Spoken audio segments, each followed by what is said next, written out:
네, 여러분 안녕하십니까? 3월 28일 금요일입니다. 박명석입니다. 간밤에는 그나마 조금 조용했습니다. 트럼프 대통령이 관세와 관련해서 이렇다 할 메시지를 내놓지 않으면서 조금은 그래도 한숨 돌릴 수 있겠다 싶기는 했는데요. 아시는 것처럼 어제 장 끝나고 그 자동차 관세가 발표가 됐잖아요. 그래서 시간 외부터 이렇게 움직였던 주가들을 막을 수는 없었습니다. 본장에서 타격이 불가피했던 것으로 보이고요. 그리고 또 어제 AI가 같이 무너졌었죠. 마이크로소프트의 데이터 센터 임대 취소 이슈와 관련해서 AI 관련주들이 좀 무너졌었는데 이 여파도 생각보다 조금 더 강하게 이어지는 그런 모습이었습니다. 이틀 연속 하락을 막을 수가 없었는데 희망을 어디서 찾아봐야 될까요? 브리핑 뉴욕을 통해서 한번 정리해 보도록 하겠습니다. 자, 3대 지수 마감 상황부터 먼저 보시죠. 다우지수 0.4% 하락했고요. 나스닥 지수는 0.5% 하락입니다. 어제에 비하면 이 정도면 뭐 선방했다라고 표현할 수 있겠죠. 어제는 여기 2%가 넘는 급락이 나왔었잖아요. 그리고 S&P 500 지수 0.33% 하락입니다. 보시는 것처럼 그래도 다 파란색인데 빨간색 하나 있죠. 테슬라가 강보합권에서 움직였기 때문입니다. 잠시 후에 또 보시겠지만 테슬라가 이번 자동차 관세의 유일한 승리자라는 표현이 있더라고요. 특징주 시간에 조금 더 다뤄보도록 하고요. 엔비디아는 2% 또 하락했습니다. 계속 빠집니다, 요즘.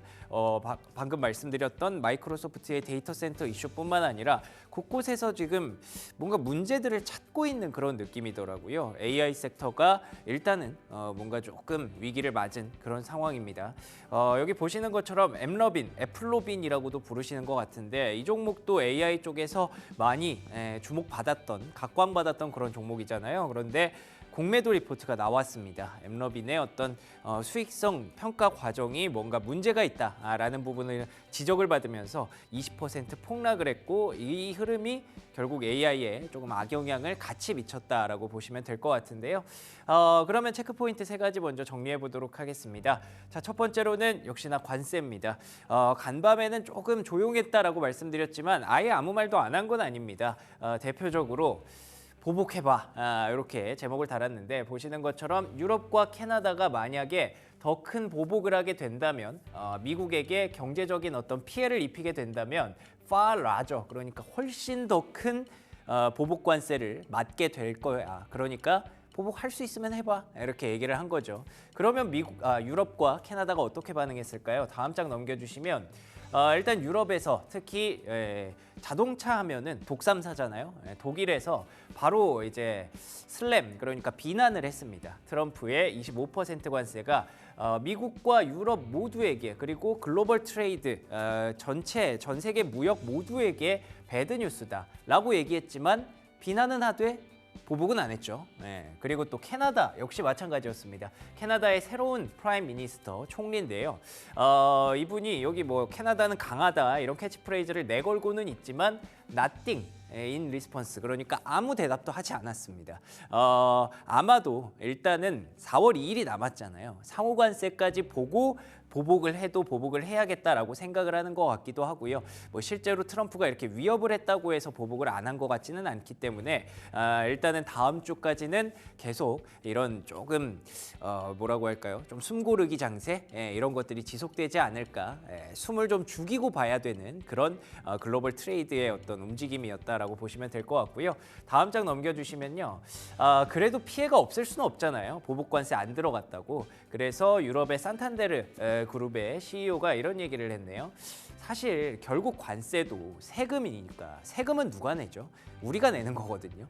돌고 돌아서 소비자들과 기업들에게 그 관세의 피해가 전가될 수밖에 없다. 미국 기업들도 그걸 피할 수 없을 것이다 라는 얘기를 했는데 뭐 틀린 말이 아니더라고요. 예를 들면 이런 GM 같은 종목이죠. 어제 시간외에서 관세 피해 타격이 있자마자 7% 급락을 했는데 그게 그대로 연결이 됐습니다. 진짜 어렵게 올라왔잖아요. 근데 이걸 또 다 이렇게 뱉어내게 만드는 참 GM CEO 입장에서는 트럼프가 참 좋지 않을 것 같아요. 그래서 이런 피해들도 불가피했던 하루였다고 보시면 될 것 같고요. 그럼에도 불구하고 저희가 희망을 갖는 포인트는 다음 장 넘겨주시면 어제 이미 나왔던 내용이기는 한데 틱톡 거래만 어떻게 잘 정리가 되면 중국한테 관세를 우리가 조금 유예해 줄 수도 있어라는 얘기를 던졌습니다.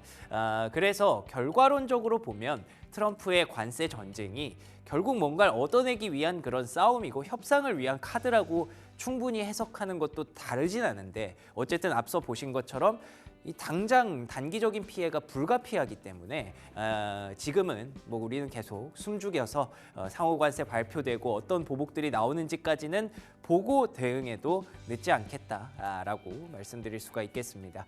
자, 두 번째 체크 포인트입니다. 뭐 최근에 경제 지표 보는 게 뭐가 중요하겠느냐만 그래도 나왔으니까 하나 보도록 하죠.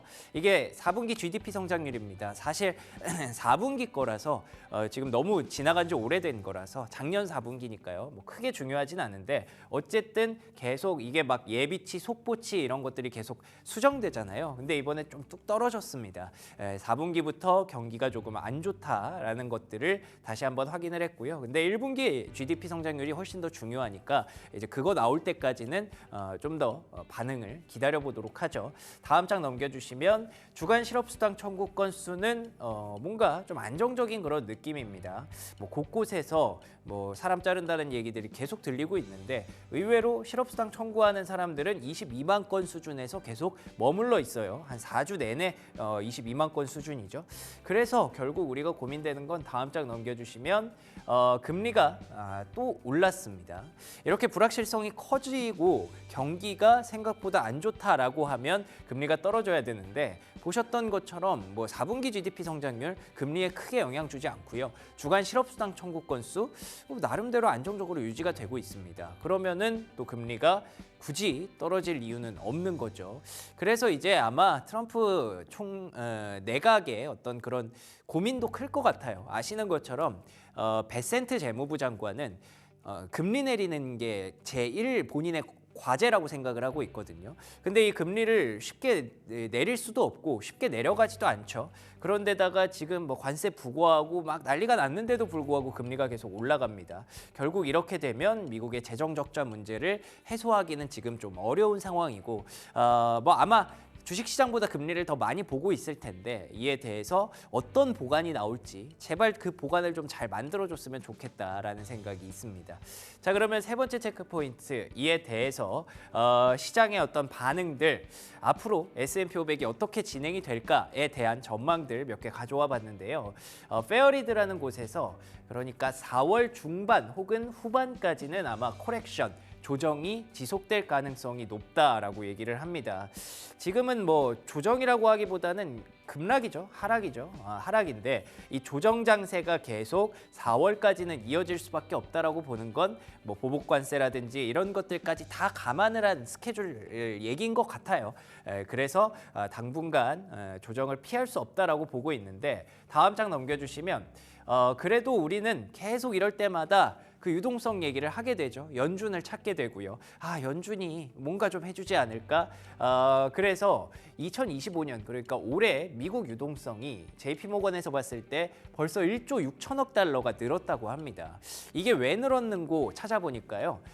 지난달에 이번 달이었죠. FOMC가 진행이 되면서 거기서 대차 대조표 축소 그러니까 QT라고 하죠. 양적 긴축 속도를 좀 줄이겠다라고 했던 그 시점부터 유동성이 정말 강하게 유입이 됐대요. 그 돈이 다 어디로 갔는지 모르겠어요. 근데 어쨌든 유동성이 다시 들어오기 시작했고 이제 조만간 금리 인하까지 갈 거잖아요. 그래서 2025년을 길게 보면 유동성이 이 정도는 더 들어올 수 있다라고 보는 거니까 그게 어떻게든 뭐 금값으로 금으로 갈 수도 있고 코인으로 갈 수도 있지만 주식시장도 충분히 수혜를 볼 수가 있겠죠. 그래서 결국에는 우리는 이거를 계속 단기적으로는 계속 뭐 아프지만 기다려야 됩니다. 그 방법밖에는 없고요. 다음 장 넘겨주시면 그럼 금리 인하 언제 하냐? 연준은 오늘도 박힌 총재가 얘기를 했는데 어웨이팅 일단은 더욱더 확실해지는 시간을 기다리고 있다라고 얘기를 하니까 우리도 같이 기다려야죠.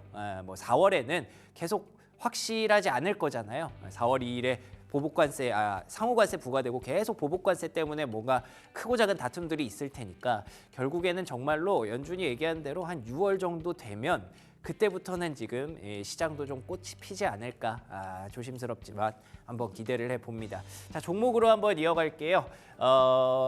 거센 후폭풍이라고 제가 제목을 달아봤는데 왜 그러냐면 뭐 GM과 포드가 빨갛게 물든 것도 있고요. 그리고 AI 쪽이 많이 안 좋았어요. 보시는 것처럼 구글 메타 그리고 뭐 아리스타 네트워크스 브로드컴, 엔비디아, AMD까지 반도체 AI 섹터가 일제히 좀 부진한 모습이 이어졌거든요. 오프닝에서 말씀드린 것처럼 그 마이크로소프트가 데이터 센터를 자꾸 줄인다라고 했던 그 이슈가 후폭풍을 계속 낳고 있는 것 같습니다. 거기다가 자동차 관세 후폭풍까지. 그래서 간밤에는 증시가 좋을 수가 없었던 하루였습니다. 다음 장 넘겨주시면 테슬라는 근데 괜찮았거든요. 그러니까 유일한 위너, 승리자가 될 수 있다. 테슬라는 웬만하면 해외에서 뭐 차를 조달해서 미국으로 팔고 그런 거 거의 없나 보더라고요. 해외에서 만드는 공장들이 있죠, 물론. 상하이 기가팩토리 그리고 독일에도 기가팩토리를 지어놨는데 그건 결국 그 지역에서 소화되는 물량이기 때문에 관세 피해가 거의 없는 그런 상황이라고 합니다. 그래서 테슬라가 유일한 승자이고 그리고 트럼프가 그렇게 자동차 관세를 그래서 자신 있게 부과를 할 수 있었나? 뭐 그래서 둘이 뭐 얘기를 하고 부과를 한 거냐? 뭐 이런 얘기부터 해서 다들 좀 의혹의 눈들이 많더라고요. 어쨌든 덕분에 테슬라는 강보합권에서 마무리가 됐고요. 그리고 좀 흥미로웠던 게 다음 장 넘겨주시면 페라리가 올랐습니다. 3% 넘게 급등을 했어요. 그러니까 보통 이렇게 되면 예를 들어서 뭐 한 3천만 원 하던 현대기아차가 25% 관세를 부과받았을 경우에 거의 4천만 원이 되죠. 그러면은 현기차 살 바엔 테슬라 사지 생각을 하다가 테슬라 살 바엔 어차피 다 비싸진 거 그냥 페라리 살까? 뭐 이렇게 가는 거잖아요. 원래 우리가 차를 고민할 때. 그러다 보니까 페라리가 그 어떤 강점을 인정을 받는 것 같더라고요. 그래서 오히려 이럴 때 완전 고가 프리미엄 라인은 이렇게 또 주목을 받기도 하는구나. 흥미로워서 한번 가져와 봤고요. 다음 장 넘겨주시면 두 번째 특징주는 앞서 말씀드렸던 AI 섹터입니다. 엔비디아가 어제 사실 그 이슈도 있었죠. 중국에서 그 H20 칩에 대한 어떤 규제를 강화할 수 있다. 그래서 그 해석으론 중국이 H20을 충분히 많이 사놨나 보다. 그래서 규제도 할 수 있나 보다 싶었는데 또 오늘 나온 기사에 따르면 중국에 그 쇼티지가 날 수도 있다고 하네요. H20이 여전히 필요한데 거기서 막아버리니까 이렇게 되면은 중국 입장에서 굉장히 어려워진다라는 게 결국 엔비디아의 실적으로도 연결될 수 있다라고 하면서 이렇게 2% 하락이 추가로 나왔고요. 다음 장 넘겨주시면 브로드컴 그리고 어제 급락했던 버티볼딩스 같이 이렇게 뚝뚝 떨어지는 모습이 굉장히 좀 아팠습니다. 근데 뱅크 오브 아메리카에서는 엔비디아 이럴 때 사지 언제 사냐라고 하면서 바이 더 딥을 주장을 했거든요. 그래서 저점을 잘 다지고 올라가는 구간에서는 다시 우리가 노려봐야 될 섹터임에 AI는 틀림없는 것 같고요. 자, 마지막으로는 장 마감 이후에 실적을 발표한 룰루레몬입니다. 요즘 뭐 경기 뭐 어떻다, 뭐 관세 어떻다 이러는데 룰루레몬 애초에 미국 것도 아니에요. 캐나다 거잖아요. 그래서 이런저런 관세 다 생각해 보면 룰루레몬이 좋을 수가 없죠. 좋을 수가 없을 것으로 예상했는데도 불구하고 더 안 좋아서 지금 폐장 후에 6% 급락이 나오고 있는 상황. 전체적으로 뭐 자동차를 보나 AI를 보나 소비주를 보나 이렇다 할 재미가 없었던 하루였던 것 같습니다. 여기까지 브리핑 뉴욕이었고요. 프리미엄 미국 주식 이어갑니다.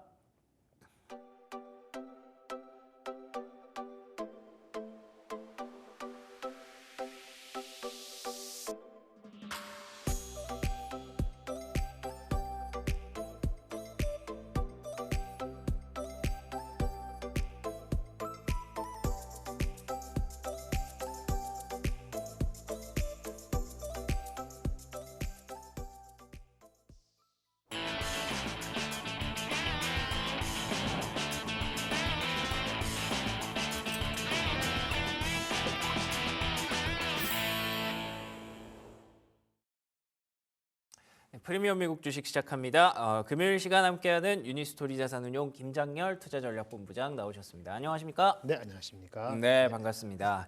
뭐 간밤에는 어쩔 수 없었던 것 같습니다. 네. 아무래도 어제 이 시간에 자동차 관세가 발표가 됐었기 때문에 뭐 물론 어제 장중에도 예고는 되어 있었지만 직접 발표가 되고 부과가 된 거는 어제 장 끝나고였거든요. 네, 그렇습니다. 그래서 간밤의 장에 그대로 그거를 흡수해서 반영할 수밖에 없었던 것 같은데 3대 지수 일제히 이틀 연속 하락을 했습니다. 어떻게 보셨습니까? 네, 앞전에 앵커님 말씀하신 대로 불가피했죠. 사실은 뭐 어저께 빠진 거는 반도체 쪽에서 많이 빠졌던 거고 어저께 장외적으로 그 발표되면서 자동차 주식이 오늘 좀 빠진 거라고 말씀드릴 수 있겠는데 일단 제가 생각했을 때는 트럼프 관세에 뭐 협상이 됐든 협박이 됐든 압박이 됐든 단어 선택을 잘해야 되는데 뭐가 됐든 간에 시장은 다 믿지는 않는 것 같습니다. 이제 그대로 강력히 시행되고 변화 없이 네. 그리고 그 꽤 오래 영원할 것처럼 얘기하지 않습니까? 근데 동시에 또 상호 관세는 관대할 거라는 얘기를 했다는 뒤에 말 때문에 그러네. 앞에 그 얘기를 다 그대로 지속적으로 한 번 시행되고 계속할 거라고 생각을 안 하는 것 같아요. 반쯤은 불안하고 반쯤은 덜 불안하다라고 봐서 이게 진짜 상호 관세 하고 나서 보던데 반 믿고 반 안 믿는다. 그래서 주가가 다 안 빠졌을 수도 있다라는 생각이 들고요. 이게 해결이 되려면 다음 주에 상호 관세 부과될 때 이걸 알아볼 수 있는 거죠. 보복 관세가 상대국에서 나오냐 이거죠. 또는 보복 관세를 불러일으키지 않을 정도로 약간 유화 정책을 좋고 사이에도 며칠 있잖아요. 예. 거기에 트럼프가 어떤 거 할지 또 그런 게 한 게 있어요. 틱톡 매각을 할 때 아까 말씀하신 것처럼 이렇게 유화가 나오면은 자기네들도 뭐 이제 관세를 낮출 수 줄여줄 수 있다라고 있다. 네. 얘기했고 그다음에 자동차 완성품은 4월 3일부터 부과되지만은 그다음에 부품 같은 경우는 5월 달부터 부과되거든요. 왜 차이를 뒀을까요? 뭐 여러 가지 이슈가 있기 때문에 결론적으로 트럼프 관세 협박이 트럼프가 아무것도 아니고 협상용이야라고 단순히 생각했던 사람들한테는 당연히 혼란스러운 장을 그쵸. 연출했지만은 전체적으로 장의 흐름을 봤을 때는 자동차적 영향을 받았지만 전체적으로는 그것이 일파만파로 갈 정도까지는 아직 브레이크. 일파만파라는 뭐냐면은 아까 말씀하신 가격이 10% 이렇게 오르면은 만약에 가격이 오르는 게 아니고 관세가 25% 하면은 그걸 반 정도 흡수하느냐 반을 전가시키냐 그 달라 있잖아요. 그래서 반 전가시키면 10% 가격이 오르고 뭐 어쩌고저쩌고 해서 뭐 천만 원, 800만 원 올라가는 거고 높은 가격대가 파는 게 좋고 생각을 하는데 어쨌든 전반적으로 수요는 오른 것만큼 가격이 전가되려고 하는 것만큼 수요가 줄게 돼 있거든요. 아니면은 인플레가 되는 거예요. 그래서 그러면 이제 여러 가지 미국의 자동차 비중이 엄청 우리나라의 반도체만큼 비중이 크지 않기 때문에 그 정도 바라겠지만은 이것이 지속적이라 하면 이건 나중에 여파가 더 큰 건데 지속적일 거에 대해서는 시장이 그렇게까지 보고 있지 않다. 그래서 극단적으로 이렇게 나쁘게 보지는 않고 더 지켜보겠다는 거기 때문에 결론은 뭐죠? In Trump world, everything is possible이고 every day it changes. 그렇기 때문에 every day가 아니고 morning하고 afternoon하고 evening이 다르기 때문에 그러려니 하고 펀더멘털을 집중하고 너무 많이 빠진 건 사고 이렇게 하는 아주 그냥 뻔한 얘기를 할 수밖에 없는 거가 되는 거고요. 말씀하신 거 그럼 굳이 뭐 자동차 주식 갖고 난리치고 있어? 할 필요 없는 거죠. 다른 게 많은데. 그렇죠. 그러니까 단 며칠이라도 오늘 사고 내일 모레 물려갖고 5% 빠지면 짜증나니까 그렇게 할 필요 없는데 롱텀으로 보면 롱텀으로 볼 방법이 없죠. 이걸 반 믿고 반 안 믿는 사람이 섞여 있으니까 이렇게 말씀을 드릴 수밖에 없고요. 테슬라 말씀드리면 테슬라가 아까 위너라고 말씀하셨는데 그 정도 안 빠졌으니까 위너인데 만약에 관세 약해지면 그러면 테슬라가 루저가 되나요? 이것도 아니죠. 그러네. 테슬라도 부품에 자기네 부품하는 거 이거 안 고쳐지면요. 안 고치면 부품의 70%는 다 관세 받습니다. 그러니까 테슬라의 아웃룩도 줄어드는 거예요. 다만 딴 데보다 나서 진짜 5년 10년 뒤에 테슬라가 자율주행 이렇게 자꾸 내러티브 끝없이 하면은 내가 좋아하는 거 위너는 무조건 위너고 포르쉐도 위너고 이렇게 되는 겁니다. 근데 그게 전체적으로 보는 건 그냥 전체적 그 섹터 자체가 안 좋은 거고 그러면 주식에서는 다른 섹터를 찾거나 지속적이면은 지속적이지 않으면은 너무 많이 빠진 거 대표주를 마음에 드는 걸 천천히 사는 거 이렇게 말씀드리는 거죠. 아니 근데 얘기를 듣다 보니까 반은 믿고 반은 안 믿는다라고 얘기를 하시면서 어쩌면은 이게 만약에 지속성을 갖고 있다고 가정을 한다면 주가가 덜 빠졌을 수도 있다라고 얘기를 하셔가지고 네, 맞습니다. 그러면은 뭐 간밤에 GM 막 7%씩 급락하고 전날도 3% 하락한 데다가 더 빠진 거거든요. 그럼 거기보다 더 아래가 있을 수도 걔네 있다고 주가가 더 보시는 빠진 게 아니고 그 인더스트리가 아니고 그 주식시장 전반적으로 주식 관세에 대해 진심이라는 게 4월 3일 이후에도 밝혀져서 지속적이라 하면은 전체적으로 미국 장 자체가 시장 자체가 무너질 수 있다. 무너지는 것도 밸류에이션 레벨은 더 낮아질 거예요. 그리고 어저께 그 IT가 빠진 거, 반도체 빠진 맞아요. 것도 의미가 있거든요. 물론 삼성전자 어저께 0.6%라서 좋아하시는데 그동안 빠진 게 얼마인데 똑같은 얘기예요.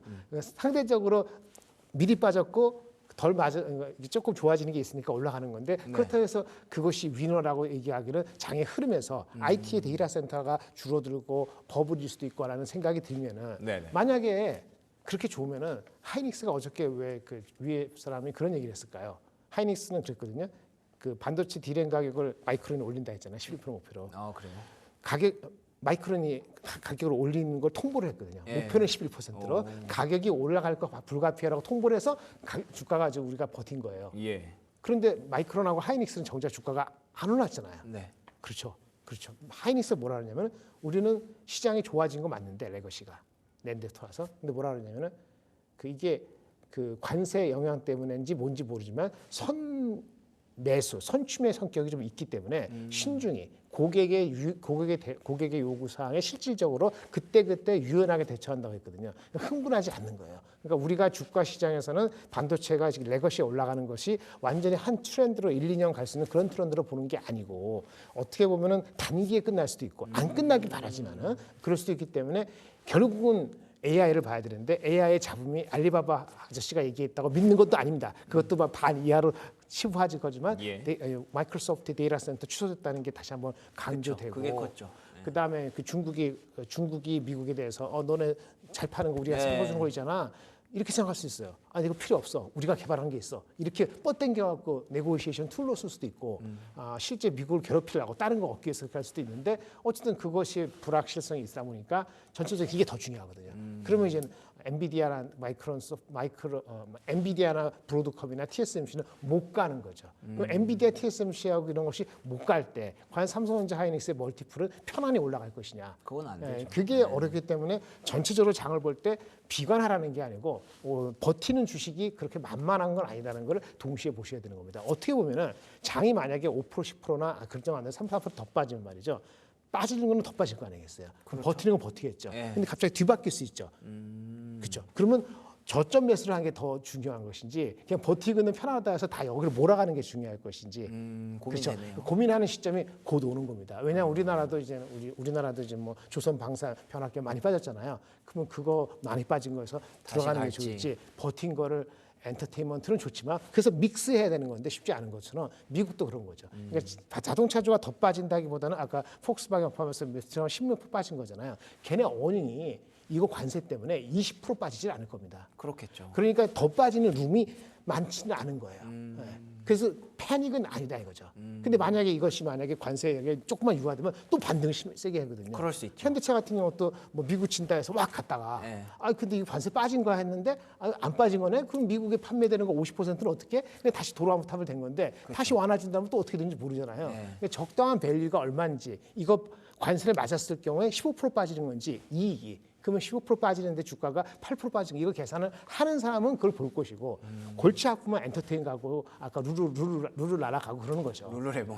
룰루랄라 예를 들어 그런 거죠. 아니면 진짜 관세가 지속적이라면 말이죠. 오늘 그 미국 장에서 확실히 오른 종목이 있습니다. 그러나 작아서 그런데 오토 뭐 있어요. 그 중고차 관련된 주식, 중고차 매매하고 관련된 주식은 한 4% 올랐거든요. 그럼 뭐 그걸 타야 되는 거죠. 근데 그것도 베팅 못하고 내려간 것도 베팅 못하고 그러면 이 섹터를 버리고 다른 걸 봐야 되는데 IT가 편안하냐? 그러니까 장이 애매한 거죠. 그러게요. 그렇죠? 그래서 반 믿고 반 안 믿는다는 것은 이거 며칠 가보자. 네, 이런 생각이 드는 거죠. 대한민국도 똑같습니다. 대한민국도 전국이 안 끝났으니까 며칠 가보자, 한 주 가보자 이러는 거고 그래서 재미없는 장이 지속된다. 전체적으로는 이렇게 말씀드릴 수 있겠습니다. 이걸 그러니까 쉽게 말하면 어느 곳 하나 베팅하기가 쉽지가 않습니다. 그러니까 지금 많이 빠지고 있는 섹터를 저가 매수를 해야 되는지 아니면은 잘 버티고 있는 섹터에서 그 기다림이 계속 기다려야 되는지. 근데 또 이러다가 갑자기 손바닥 뒤집어 버리면 또 많이 빠져 있는 섹터에서 팔고 나갔더니 거기가 또 이제 저점이었네 이렇게 될 수도 있기 때문에 이걸 그냥 지금 시점에서는 크게 액션을 많이 가져가지 말자라는 얘기를 해주시는 것 같고요. 뭐 자동차 관세에 대해서는 이미 우리가 어제도 충분히 얘기를 많이 나눴고 오늘도 얘기를 나눌 예정이니까 저는 또 그게 좀 궁금하네요. 아까 잠깐 AI 얘기하셨는데 네. 마이크로소프트 이슈라든지 알리바바 이슈라든지 둘 다 그 얘기잖아요. 네네. 데이터 센터 지금 네네. 투자가 너무 과잉됐다라는 우려를 낳고 있잖아요. 그렇죠. 그에 대해서 어떻게 보세요? 과잉되는 우려가 나오기 시작한 건 돌이켜 보면은 네. 아주 인기 빠른 사람들은 2월 중순부터 2월 중순? 2월 중후반에 그때 마이크로소프트 뭐 취소한다 그랬을 때인가요? 맞습니다. 그리고 그것만 나온 게 아니고 2월 21일 날 나온 거 중에서 2월 20 며칠인가 잘 기억이 안 나는데 네. 맞아요. 그리고 아마 그때쯤 취소한다는 나오는 것도 있었고 오픈 AI가 네. 데이터 센터를 스타게이트에서 많이 받으려고 한다. 그러면서 마이크로소프트하고 기존 계획을 점차 축소한다는 얘기를 2월 중순에 이미 얘기를 했어요. 딱 한 달 전에. 그러니까 2030년까지 5년 내로 그 자기네가 필요한 데이터 센터가 있을 거 아니겠어요? 예, 예. 75%는 한 달 전에 발표한 스타게이트, 그 소프트뱅크하고 같이 하기라 오라클 같이 하고 거기에 의존하겠다 그랬거든요. 근데 그것도 데이터 센터 짓는 거잖아요. 아니 거기 지면서 이 마이크로소프트 줄이는 거지. 아, 그러면은 AI 데이터 센터의 과잉 투자는 그러면은 너무 오버한 거 아니에요? 어쨌든 그쪽은 늘어나잖아요. 그렇지, 그럴 수 있죠. 그런데 좀 웃긴 게 이게 막 정신 없는 것들이 하나가 뭐냐면은 네. 이 그 마이크로소프트가 줄인다고 한 그 TD 코인이 발표한 용량 있잖아요. 네네. 처음에는 용량이 그렇게 세지 않은 것은 아는데 지난 6개월가 보니까 2기가바이트가 좀 줄었다고 맞아요. 얘기를 했어요. 네. 근데 오픈 AI가 데이터 센터 확보하기로 한 게 2030년까지 얼마냐면 8기가와트거든요. 그리고 3기가와트를 계약을 했다 그러거든요. 네. 그러니까 뭐냐면은 이 2기가와트가 시점으로 시작해가지고 마이크로소프트가 지금은 6월까지 계획이기 때문에 25년도 피스컬 이어는 6월까지이기 때문에 안 드러날 겁니다. 근데 만약에 이런 흐름이 지속적이라면은 26년 회기년도, 그러니까 올해 7월부터 내년 6월까지 회기년도에 대한 거를 아마 언제 발표할 거면 7월 달 정도에 발표해 줬거든요. 네. 그 당시에 만약에 계획이 조금이나마 내려가면은 그때는 굉장히 도미노급으로 걱정을 할 겁니다. 반도체. 앞에 게 다 이슈였구나라는 생각을 할 거란 말이에요. 네. 그래서 그거에 대한 두려움이 있는 거고 이제 뭐 AI 그 캐펙스를 늘린다는 그 계획을 넘버를 나왔을 때 고지것대로만 듣지 않을 가능성이 있어요. 이게 진짜 커스터머를 확보하고 한 거냐는 생각을 알리바바의 회장처럼 할 수 있거든요. 알리바바 회장이 근데 약간 알리바바도 좀 어폐가 있긴 하죠. 자기네들이 딱 한 달 전에 자기네들 계획은 향후 10년, 3년 동안에 뭐 500억 불인가 얼마 한다 이렇게 얘기를 하지 않았습니까? 그랬군요. 그래서 한국처럼 판냈는데 정작 스타게이트라든지 이런 업체들을 비난한 거죠. 커스텀 확보한 거야? 그렇지 않으면 뭐 1,000억 불, 2,000억 불, 3,000억 불 그거 그게 쉬운 거 말이 아닌데 네. 이렇게 얘기하는데 반은 맞고 반은 틀리는 게 그럼 너는 500억 불은 확실한 거야? 이렇게 질문할 수 있지만은 너네 500억 불하고 미국이 얘기한 3,000억, 5,000억 불 얼마 전에는 또 엔비디아하고 며칠 전인데 마이크로소프트하고 XAI죠. XAI. 테슬라, XAI하고 또 블랙락이라는 그 그룹이 합쳐서 AIP라 그래서 AI 관련되는 파트너십을 해갖고 계획을 발표했어요. 이거는 신문에 잘 안 나왔는데 그것만 해더라도 한 향후 1,000억 불 정도. 그러니까 그냥 500억 불, 1,000억 불이 누구 에이린처럼 막 나오거든요. 물론 어떻게 될지 모르니까 뭘 확보하기 위해서 데이터 센터를 필요하고 데이터 센터 하려면은 뭐 전력도 필요하고 모두 필요하고 다 필요한데 여기 보면은 이제 오픈 AI도 그렇고 여기 마이크로소프트도 그렇고 여기저기 다 찔러놨는데 결국 여기 다 찔렀다는 게 무슨 얘기냐면 조금만 틈이 생기면은 뭐 하나 정도 취소하는 건 아무것도 아니니까 지금 막 불러 제낀 숫자들의 애그리게이트 숫자를 그대로 밀을 것이냐. 네, 애그리게이트 해가지고 50% 30% 성장한다는 것을 그대로 밀을 것이냐면은 여기저기 얼라이언스 해놓은 거에 조금만 이상하면 틀어졌을 경우에 그 기대 심리로 올라갔다가 내려올 수 있는 부메랑이 있다는 걸 생각을 이제 해야 된다는 거고요. 그래서 제가 여쭤보고 싶은 건 네. 결론적으로 엔비디아를 네. 어떻게 해야 되는가가 네. 궁금한 거거든요. 그 걱정이 있으면 엔비디아는 참 못 가죠. 그럼 예전같이 밸류에이션이 이제는 과거처럼 30~40% 성장한다는 지속적. 예. 그렇죠? 얼마 전에 50% 성장인데 예. 지속이라면서 퀘스천 마크 다니까 그러면 40%는커녕 30배도 안착이 하기가 쉽지가 않은 거예요. 지금 뭐 근데 30배가 뭐 안착이 돼야지 130불 정도 되는 거거든요. 20배 밑으로 거의 내려왔다는 20배 얘기도 있던데. 밑에는 뭐 몰라도 올해 성적에 20배 초반 중반 뭐 예. 이렇게 되는 거니까 30배하고 거리가 있는 거잖아요 이미. 근데 얼마 전에 30~40배 갔었습니다. 맞아요. 그러니까 실적이 단순히 비트해가지고 얼마큼 비트한다, 부합한다 해가지고 이게 밸류에이션이 높아지기는 어려운 거죠. 왜? 발표하는 그 숫자에 대해서의 신빙성에 대해서 점차 의심을 갈 가능성이 있고요. 주가적으로 흐름은 뭐 한 7월까지는 크게 문제가 없을 수 있는데 지금 말씀드린 것처럼 2분기, 3분기 넘어갈 때는 회기가 바뀌는 회사들이 있기 때문에 그 넘버에 대해서 좀 더 세밀하게 요구할 가능성이 있다는 것이 최근의 정황이고 예. 중국하고 갈등도 아직 남아 있으니까 그것도 실질적인 넘버의 이슈고. 그러게요. 그런 거고 한국 주식이 괜찮은 거는 한국은 그 아까 저기 저가라는 그 레거시 제품에 대한 수급이 좀 좋아져서 그래서 올라가거나 버티는 거니까 좀 다른 문제고 이렇게 보셔야 됩니다. 아니 그러면은 이쪽을 보나 저쪽을 보나 지금 불안한 게 너무 많단 말이죠. 자동차도 그렇고 자동차 중에서 테슬라가 살아남았다고 하는데 테슬라도 사실 지금 넘버 얘기하셨는데 넘버 얘기하면 딱히 어디 붙일 데가 없고 AI 뭐 엔비디아도 마찬가지로 지금 넘버 그러니까 숫자가 나오기 조금 어려운 그러니까 옛날만큼 잘 나오기 어려운 상황일 수도 있고 이럴 때 그러면 투자 전략을 어떻게 해요? 보수적으로 보는 게 맞습니다. 아, 저번에 전체적으로 말씀드렸는데 제가 PER 멀티플이 그 중간 회기로 들어간다고 말씀드렸잖아요. 예. 그게 PER 20배, 20.8배가 지금 5,580이었고 20배 근처로 가면은 5,300까지 갈 수 있는 건데 저번에 5,500까지 갔었잖아요. S&P 500 말씀하셨죠? S&P 500 예. 기준으로. 그렇게 되는 정도로 간 거니까 그게 지금은 적당한 거죠. 지금 5,700 정도니까 약간 아직 기회가 아까 반쯤 있고 반은 버렸기 때문에 네. 완전히 포기한 게 아니니까요. 시장에. 그러니까 여기서는 흥분해서 들러갈 것도 없고 도망갈 것도 없어요. 근데 현금 비중이 진짜 뭐 10%밖에 없다. 네. 그러면 불안하신 마음이 맞는 거고. 그렇죠. 현금이 그렇다고 80% 있는 거 이것도 너무 지나친 비관이고 아까 여러 가지 시나리오가 지금 전개됐었지만 나쁜 거고 7월까지 전개가 안 될 수도 있는 거잖아요. 그렇죠. 근데 모르죠. 다만 멀티플에서 올라갈 때 자꾸 건드린다는 말씀을 제가 드리는 거란 말이에요. 예, 그러면 미국도 예의가 아닌 거고 그럼 전 세계 자금이 미국으로 예전처럼 작년처럼 확 가는 게 아니고 유럽도 뭐 재건한다 해서 가고 그다음에 홍콩도 많이 해서 맞아요. 가고 이러면은 경쟁이 붙잖아요. 네. 미국이 75% 차지하는데 MSCI에서 인덱스가 75%가 미국으로 자금이 가야지 계속 버티는 거 아닙니까? 그렇죠. 20배, 20배. 네, 안 그러면 70%가 안 가가 50% 자금, 그럼 빠지는 65% 하면 딴 쪽으로 가면 다른 쪽이 약간 버블이 될 때까지 가야 되는데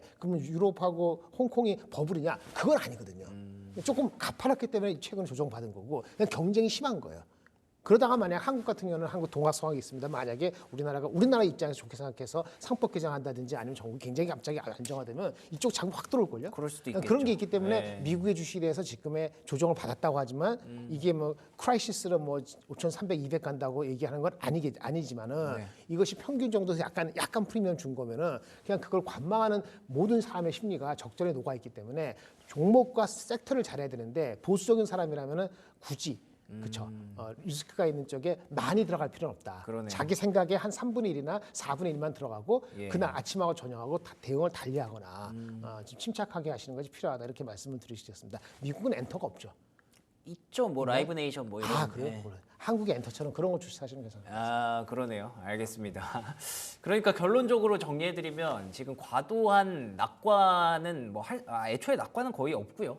그렇다고 해서 과도한 비관을 할 때도 아니다라는 말씀을 해주셨던 것 같아요. 이게 아무래도 트럼프의 어떤 마음 속에 있는 그런 뭐 한마디 한마디로 이제 시장이 오락가락하는 거니까 그걸 매일매일 우리가 예측하고 대응할 수가 없잖아요. 그래서 적당한 현금 비중이 필요하겠지만 그걸 또 너무 높게 잡을 필요도 없다라는 점에서 지금 계속 어떤 섹터가 조금 더 밸류에이션을 더 크게 많이 반영을 하고 있는지 이런 것들을 좀 판단하는 그런 눈이 필요할 것 같습니다. 4월까지는 쉽지 않은 장세 어쩔 수 없이 버텨내야 될 것 같네요.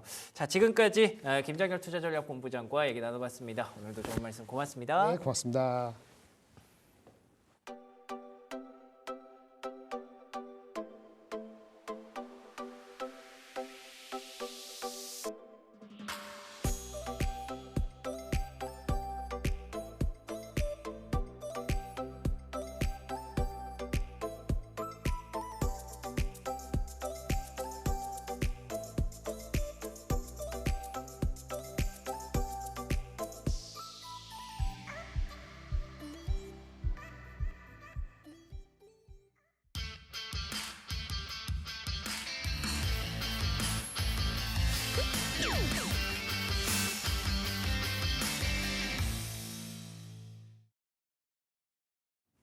글로벌 이슈 플러스 들어왔습니다. 돌고 돌아 또다시 관세에서 어떻게 할 수 없는, 뭐 피할 수 없는 그런 상황이 전개되고 말았습니다.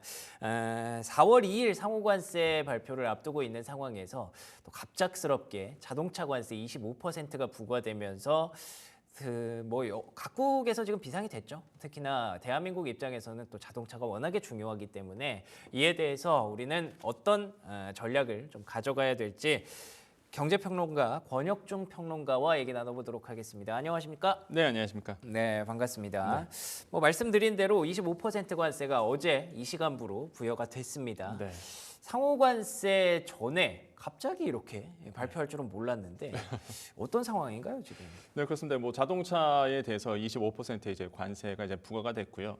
이미 상호관세 4월 2일 앞두고 사실 이제 품목 관세에 대한 얘기가 있었었죠. 그래서 뭐 자동차, 반도체, 그다음에 의약품, 예. 목재 이거에 대해서 이제 이야기를 할 거다라고 이제는 사실상 예고편이라고 이제 보시면 되겠습니다. 예. 그래서 드디어 이제는 뭐 예상대로 사실상 이제 자동차에 대해서 이제 관세가 이제 먼저 튀어나왔고 25% 이제 관세가 되면서 우리나라의 대미 수출 1위 품목이죠. 자동차에 대해서 현실화됐다. 이런 점들이 이제는 우려스러운 뭐 이거는 주가 측면이 아니라 뭐 주가도 마찬가지겠지만 우리나라 이제 경제 부분에서도 뭐 악재죠, 진짜 악재라고 그렇죠. 이제 네. 작용할 수밖에 없겠고 이론상 보면은요, 일단 상호관세가 뭐 10% 예를 들어서 이제는 우리가 부가세율이 10%다 보니까 만약에 상호관세를 한다 그러면 뭐 10%가 될 수도 있어요. 그럼 이론상 보면 상호관세 10%에 자동차 관세 25% 플러스 되면 35%가 책정되는 거거든요.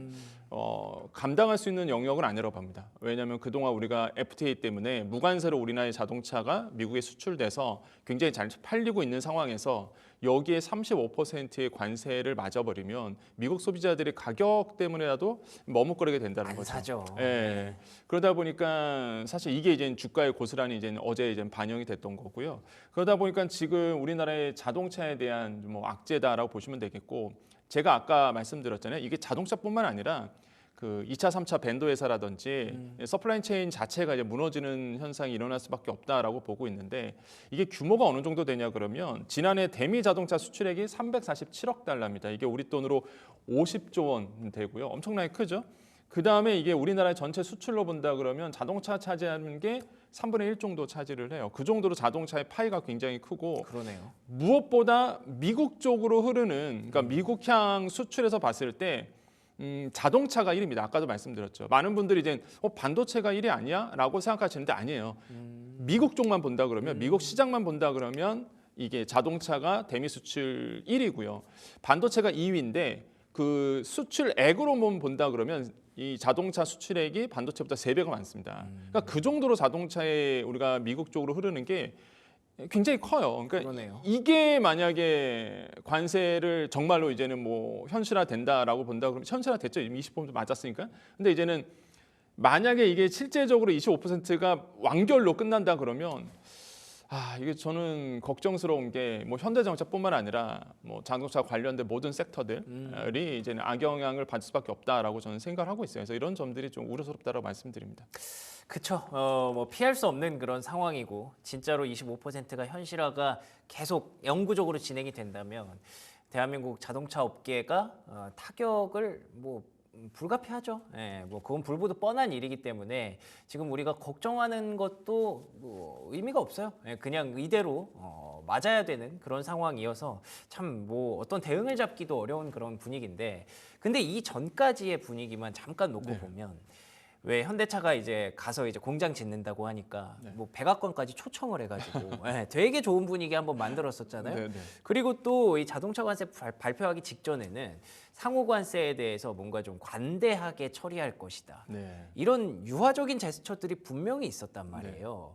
이건 또 어떻게 해석을 해야 되나요? 그러니까 이게 상호관세가 4월 2일부터고요. 사실 이 자동차도 마찬가지겠지만 일단 상호관세에 대해서 먼저 말씀드리면 이게 왔다 갔다 했잖아요. 사실 목소리가. 근데 이제는 좀 얼마 전에 본다 그러면 이 상호관세에 대해서 뭐 일부 나라는 면제될 수도 있고 그 다음에 상호관세가 책정이 되더라도 그 상대국과의 그 관세가 똑같이 되지는 않을 거다. 그러니까 예를 들어서 유럽 같은 경우에는 우리가 보통 부가세율이 평균 한 22% 되거든요. 그래요? 그러니까 미국 쪽으로 이제 받는 게, 그러니까 모든 상품에 대한 부가세율이 그 정도 되는데 평균적으로 그럼 미국 입장에서는 똑같이 22%그 이상을 이제 책정을 해야 되거든요. 근데 미국 트럼프 대통령의 지금 목소리는 약간 뉘앙스가 달라졌죠. 똑같이 적용을 하면 상대국에서 버텨낼 수가 없다. 그러니까 우리는 그만큼의 뭐랄까요, 과대한 관세를 받고 있는데. 이걸 똑같이 당신네 나라에 하면 당신네 나라들은 버텨낼 재간이 없기 때문에 맞죠. 우리는 나이스한 국가다 이런 표현을 했거든요. 그래서 예.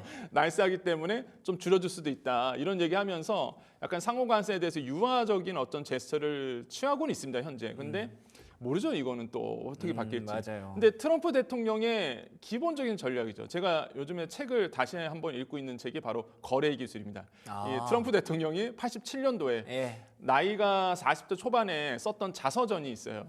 87년도에 썼던 책인데 거기에 보면은 트럼프 대통령의 지금까지의 그 전략들이 이미 오래전 젊었을 때 트럼프가 다 적어놓은 게 있습니다. 그 지금 보면은 약간 연결이 되나요? 연결이 되죠. 이게 왜냐하면 트럼프 일기 때 네. 읽었었어요. 왜냐하면 트럼프가 누구인가에 대해서 우리가 알아야 되잖아요. 알아야 되죠.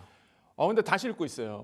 어쩔 수 없는 거죠. 왜냐하면 네. 트럼프의 생각과 그 태도, 전략 기술 이게 딱 그거예요. 특징이 뭐냐 그러면 세게 지르고, 예. 세게 지르고 그런 조금 다음에 봐주는 식. 맞아요. 네. 그러면 상대는 굉장히 고맙게 생각한다는 거죠. 그러니까 이게 지금까지 흘러온 모든 정책들을 보면 거의 비슷해요 패턴이. 세게 지르고 그다음에 약간 유화적인 제스처를 취하고 그래서 그런 얘기 나옵니다. 뭐 자서전에서 거래 기술 원칙에 강하게 밀어붙여라 뭐 이런 얘기가 나오거든요. 그러니까 같은 맥락인 거죠. 그다음에 미디어를 최대로 활용해라, 선전을 해라 이런 얘기하는데 방송 되게 좋아하잖아요. 트럼프 그러네요. 대통령 예. 방송에는 현대자동차 보세요.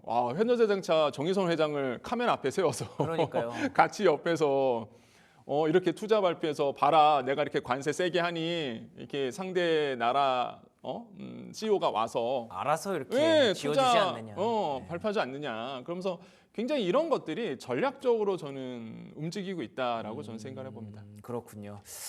트럼프의 책을 다시 한번 저도 읽어야 되지 않을까라는 생각이 들었는데 현대차 그러면 어쨌든 그런 일들이 있었음에도 불구하고 어제 주가가 많이 빠졌거든요. 네. 예. 어떻게 되는 거예요?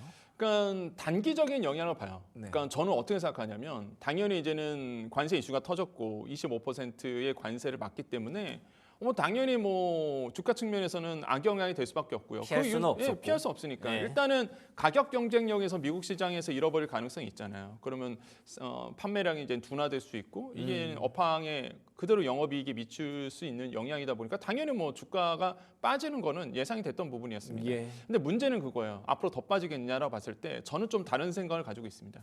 만약에 25%의 관세율이 떨어지거나 아니면 일부 품목에 대해서 그러니까 일부 량에 대해서 쿼터제로 만약에 풀린다. 뭐 몰라요. 어떻게 풀릴지 모르겠지만 관세율이 떨어지든지 아니면은 일부 물량에 쿼터제로 묶어서 무관세로 그대로 들어가든지 아니면 정말로 갑자기 현대자동차만 빠질 수 있는 거. 이거는 아무도 모르거든요. 그렇게 된다 그러면 어떻게 될까요? 골이 깊을수록 더 높게 오를 거라고 그렇긴 봅니다. 하겠죠. 그래서 저는 이게 뭐 어제 빠진 거는 좀 과도했다고 생각을 하고요. 좀 긍정적으로 바라볼 필요 있다. 그래서 31조 원을 투자하겠다고 정의선 회장이 밝혔습니다. 예. 엄청난 금액이거든요. 그렇죠. 저는 트럼프 대통령이 분명히 속내가 있을 거라고 봐요. 일단은 예고를 한 상태이기 때문에 25% 관세를 일괄적으로 먼저 발표했지만 시간이 갈수록 뭔가 현대 자동차에 대한 그 투자에 대한 대미 투자에 대한 피드백은 분명히 줄 거다. 그게 트럼프 대통령의 방식이다 보니까. 근데 보통 뭘 얹어주는 스타일은 아니잖아요. 네, 그런데 깎아주겠죠, 뭐를? 그렇죠. 그래서 기브 앤 테이크예요. 거래입니다. 이제 트럼프 대통령은 거래다 보니까 분명히 받았기 때문에 뭔가 주는데 제가 봤을 때는 관세에 대해서 일부 유예를 해줄 수도 있다. 아니면 쿼터제로 풀어줄 수도 있다라고 저는 보거든요. 근데 정말 아이러니한 게 아니 한미 FTA가 이미 있는데 그렇죠. 이거 원래 무관세로 들어갔던 건데 그래서 저는 그게 조금 대한민국 국민 입장에서 보면 좀 어이가 없는 거지만 그쵸. 그래도 일단 앵커님 말씀하신 것처럼 이미 벌어진 물이고 트럼프 대통령이 그렇게 밀고 가기 때문에 저 이런 점에서 본다 그러면 주가 측면에서 본다 그러면 만약에 핫 이슈가 하나 터진다 그러면 오히려 더 호재로 작용할 가능성은 저는 오히려 있다. 그렇게 이제 생각을 하고 있습니다. 알겠습니다.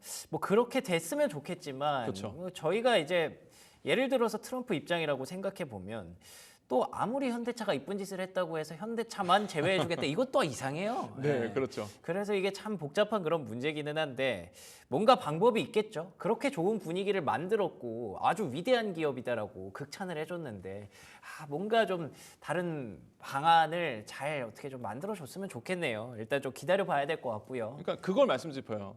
일반 상식과 다르다는 거예요. 그렇죠. 일반 상식으로 보면 당연히 관세는 말이 안 돼요. 한미 FTA가 뻔히 있는데. 그렇죠. 근데 말이 안 되는 일을 하잖아요. 마찬가지예요. 우리가 일상 속으로 생각할 수 없는 걸로 현대자동차에 대한 관세에 대한 부분을 얘기할 수도 있습니다. 이거는 네. 아무도 몰라요, 지금. 그러네요. 예. 네. 도대체 어디까지 상상을 해봐야 되는지 그러니까요, 모르겠어요. 네. 근데 어쨌든 뭐 지금 인간이랑 인간이 하는 거니까 뭐 맞습니다. 도의적인 무언가는 나오지 않을까 정도의 그런 되게 감성적인 추론을 할 수밖에 없는 그런 상황이네요. 근데 이게 계속 약간 나비 효과가 돼서 네. 특히 이번에 가장 많이 주가가 빠진 기업 하나만 꼽으면 GM이거든요. 네. GM 입장에서도 이것저것 많이 챙겨야 될 게 이제 대안을 많이 적극적으로 만들어야 될 것 같은데 뭐 트럼프랑 협상도 계속 하겠죠. 관세 유예해달라 이런 협상도 하겠지만 우리나라 입장에서도 한국 GM이 뭐 철수를 할 수도 있다 뭐 이런 얘기도 나온다고 하네요. 제가 이제 예전에 군산대에서 강의를 했었어요. 예. 했는데 한국 GM 군산 빠지고 거기가 나서 딱 거기잖아요. 네, 한국 GM이 이제는 군산에서 빠지고 나서 상권이 완전 초토화됐습니다. 아, 그랬군요. 예, 정말 사람이 없어졌어요. 이거는 저는 피부로 느꼈거든요. 군산대 이제 출강하면서 느꼈던 게 그거였는데 만약에 진짜 부평 공장도 빠진다 그러면 네. 저는 진짜 너무 암울하다는 생각이 들어요. 만약에 한국 GM이 진짜 철수를 하게 된다 그러면 와 이거는 그 수많은 노동자부터 시작해서 우리나라의 그 뭐 상권들부터 시작해서 경제적으로 미치는 영향이 굉장히 크다. 그래서 그렇죠. 이것만은 진짜 막아야 된다는 저는 생각을 하는데 예. 근데 이미 아시겠지만 철수설이 이미 있었고 그렇구나. 한국 GM이 남아 있었는데 만약에 이번 관세 이슈로 인해서 못 버티고 그러면 아예 그 미국으로 다 생산 기지 옮기겠다 그러면 진짜 답이 없어요, 그거는. 그래서 그렇기 때문에 정부가 나서줘야 된다고 생각을 해보겠고요. 지금 한국 GM 같은 경우가 지금 보면은 41만 대를 이제는 미국으로 수출하고 있는데 거기에 41만 대를 생산하고 있는데 거기에 한 83%가 미국 쪽으로 이제 수출하고 있습니다. 그래요? 그러니까 절대 다수의 양이 이제 미국으로 이제 수출하고 있는데 그러네요. 여기에 25% 관세를 맞는다?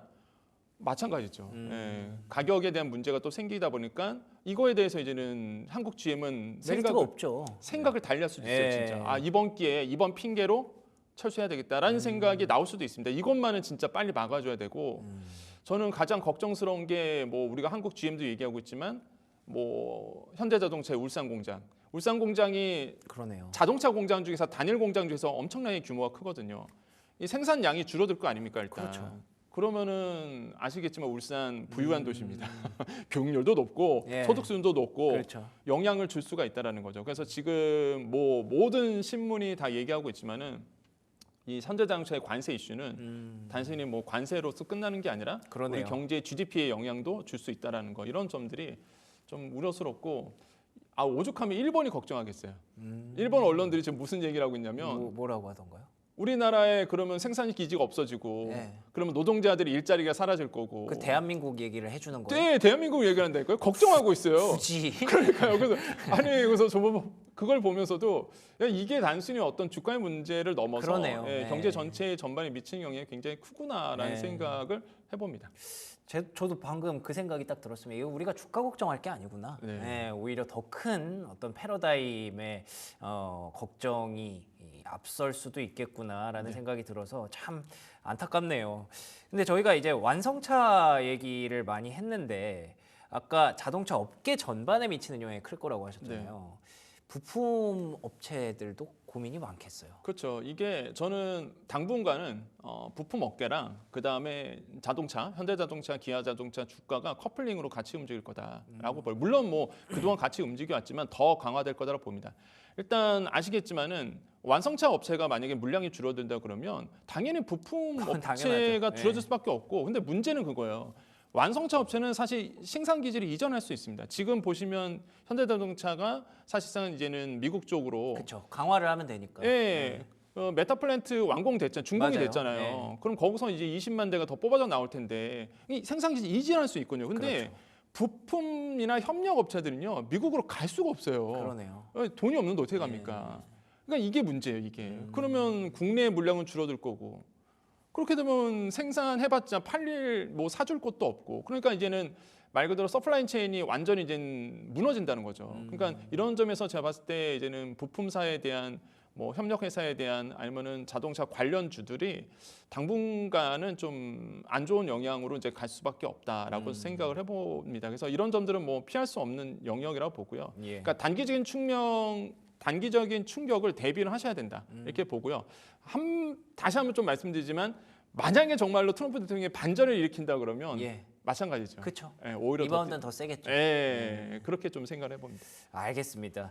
그래도 그나마 좀 다행인 건 그 부품사들 중에 미국에 이미 들어가 있는 업체들이 몇 개 있긴 있습니다. 그렇죠. 그런 업체들을 중심으로 만약에 주식 투자 관점에서 보신다면 봐야 될 것 같고요.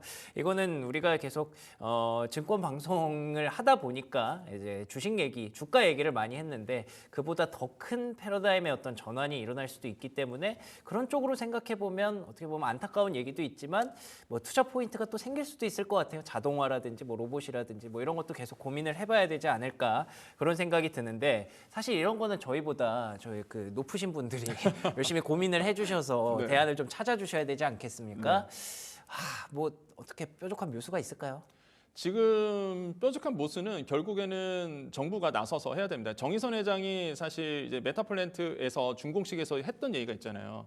그러니까 우리가 31조 원 투자해서 일반 기업이 할 수 있는 영역은 했다. 그 다음 영역은 이제는 그러니까 뉘앙스가 그랬거든요. 이제는 다음 영역은 너네 차례다. 너네는 제발 좀 해. 그렇죠. 정부의 이제 몫이다. 그렇죠. 관세는 정부가 해야 된다라는 거. 그래서 정부가 나서서 지금 트럼프 대통령과 담판을 줘야 되고 그래서 이제 생각나는 거는 결국에는 이제 쿼터제인 거죠. 우리가 과거에 트럼프 1기 때 철강을 맞습니다. 그때 이제 쿼터제로 풀어냈었잖아요. 예. 그러니까 만약에 정 안 된다 그러면 쿼터제로 해서 일부 물량에 대해서는 무관세로 들어가게끔 해주는 것이 저는 그게 오히려 이제 호재로 작용한 가능성도 분명히 있다라고 저는 생각을 하고요.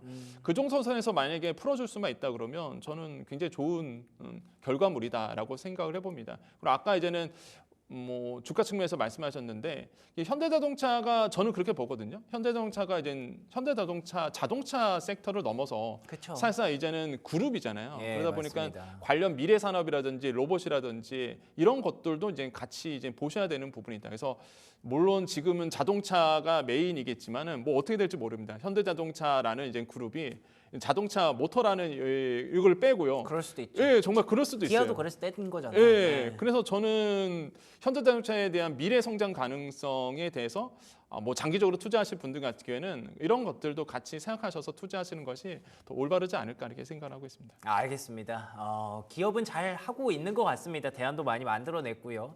과실도 만들어냈습니다. 이제 정부가 좀 적극적으로 나설 차례가 아닌가 싶네요. 지금까지 권혁중 경제평론가와 얘기 나눠봤습니다. 오늘 좋은 말씀 고맙습니다. 네, 감사합니다.